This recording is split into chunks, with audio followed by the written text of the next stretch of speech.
So and they have internet safety controls as well.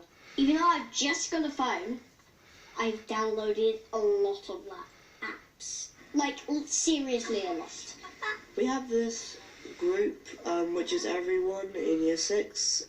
With regards to bullying, he's not been subject to any bullying either in school or online at the moment. He's had a slight issue in a WhatsApp group, but he doesn't go on any social media anyway. So at the moment we're okay, but yeah, I do have reservations about that moving forward.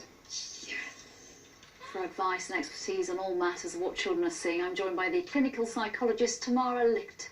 Thank you very much for coming in. We have a watershed on television.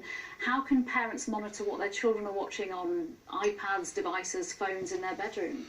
So, more than trying to control what your child is watching, to get people out more. Having this open conversation with your children to understand a little bit more why, in the first place, they want to watch what they're watching. Children lie, don't they? So what if they're watching something that is really not at all age appropriate? Well, I guess it's then up to the parents to say, well, this is the boundary, and put the right boundaries if they don't think their child is capable of sustaining the boundaries they have already placed. What age is too young for a smartphone, in your opinion? Well, in the clinic, I see children every day that have phones starting from the age of 8 or 9, and they might have them just to communicate with their parents without apps. But I've also seen the cheeky side of many children downloading apps without a parent's authorization.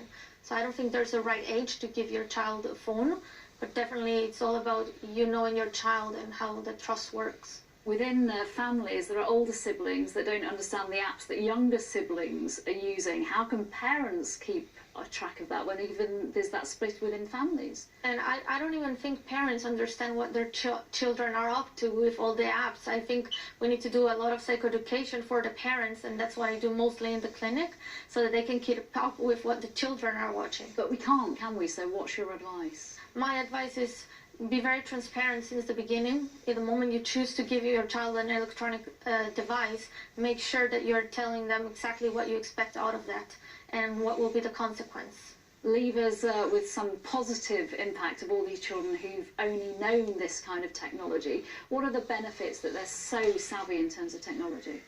I do think it has enhanced social communication. It helps a lot for children who have social